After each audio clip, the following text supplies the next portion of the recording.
Assalamualaikum warahmatullahi wabarakatuh. Hai semuanya, perkenalkan nama saya Salwatun Zuhrah, mahasiswi Institut Agama Islam Negeri Batu Sangkar dengan NIM 2030404127, jurusan Manajemen Bisnis Syariah Lokal 3C. Pada video kali ini, saya ingin membahas tentang Indeks Pembangunan Manusia. Tugas ini diperuntukkan untuk memenuhi tugas mata kuliah Perekonomian Indonesia dengan dosen pengampu Ibu Vici Andriani, MEC DEV. Pengertian Indeks Pembangunan Manusia. Menurut United Nations Development Program atau UNDP, Indeks Pembangunan Manusia adalah indeks yang mengukur capaian pembangunan manusia berbasis pada komponen dasar kualitas hidup manusia. Indeks pembangunan manusia digunakan sebagai indikator untuk menilai aspek kualitas dari pembangunan dan untuk mengklasifikasikan apakah sebuah negara termasuk negara maju, negara berkembang, atau negara terbelakang, dan juga untuk mengukur pengaruh dari kebijakan ekonomi terhadap kualitas hidup. Konsep pembangunan manusia pertama kali diperkenalkan oleh United Nations Development Program atau UNDP pada tahun 1990 dalam laporannya. Dalam laporan tersebut, ia menjelaskan bahwa manusia adalah kekayaan bangsa yang sesungguhnya. Jadi, aset nasional, negeri atau negara manapun itu adalah manusianya. Kita sebagai penduduk Indonesia juga merupakan aset nasional. Pada tahun 1990, konsep pembangunan manusia dipublikasikan secara berskala dalam laporan tahunan yang berjudul Human Development Report atau HRD. Dalam laporan tersebut, ia menekankan bahwa manusia adalah kekayaan bangsa. Pembangunan manusia sesungguhnya menempatkan manusia sebagai tujuan akhir dari pembangunan. Jadi, tujuan utama dari pembangunan ialah untuk menciptakan lingkungan yang memungkinkan bagi masyarakat warga negara agar dapat hidup lebih lama dan dapat menjalankan kehidupan yang lebih produktif. Manfaat dari Indeks Pembangunan Manusia yang pertama yaitu mengukur keberhasilan dalam upaya membangun kualitas hidup masyarakat. Yang kedua yaitu menentukan peringkat atau level pembangunan suatu daerah atau wilayah. Yang ketiga yaitu sebagai data strategis untuk mengukur kinerja pemerintah dan digunakan sebagai salah satu alokator penentuan dana alokasi umum atau DAU. Selanjutnya kita masuk kepada komponen dasar kualitas hidup manusia. Komponen dasar kualitas hidup manusia dilihat melalui pendekatan 3 dimensi dasar, yaitu 1 dimensi kesehatan. Dimensi ini berupa umur panjang dan hidup sehat. Indikator yang diukur ialah angka harapan hidup.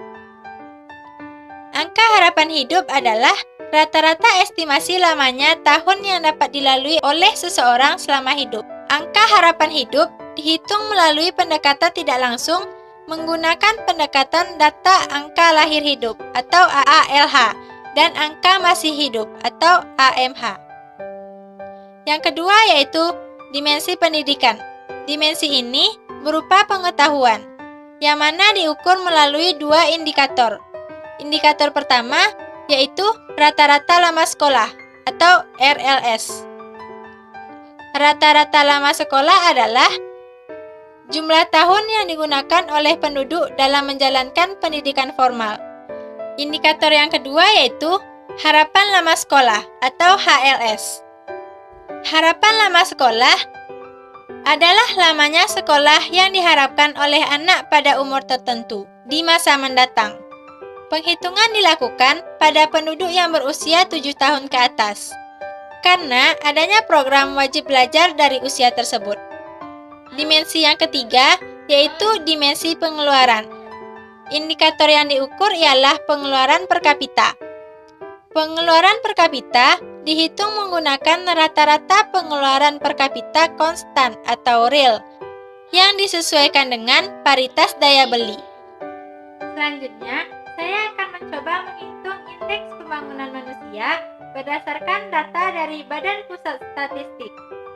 Rumus dari Indeks Pembangunan Manusia yaitu akar pangkat 3 dari indeks kesehatan dikali indeks pendidikan dikali indeks pengeluaran dikali 100. Untuk indeks kesehatan dihitung dengan rumus angka harapan hidup dikurang angka harapan hidup minimum dibagi angka harapan hidup maksimum dikurang angka harapan hidup minimum.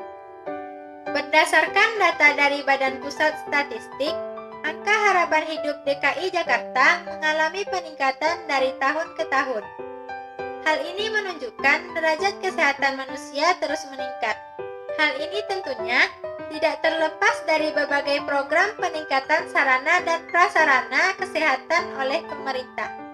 Pembangunan infrastruktur untuk mempercepat akses penduduk ke fasilitas kesehatan yang terus ditingkatkan, serta tenaga kesehatan yang terus ditambah baik jumlah maupun kualitasnya. Jika dilihat dari data tersebut, maka indeks kesehatan pada tahun 2019 adalah 0,81. Untuk indeks pendidikan, rumusnya yaitu indeks rata-rata lama sekolah ditambah indeks harapan lama sekolah dibagi 2. Untuk indeks rata-rata lama sekolah didapat dari rata-rata lama sekolah dikurang rata-rata lama sekolah minimum dibagi rata-rata lama sekolah maksimum dikurang rata-rata lama sekolah minimum. Berdasarkan data dari Badan Pusat Statistik, rata-rata lama sekolah di DKI Jakarta mengalami peningkatan dari tahun ke tahun.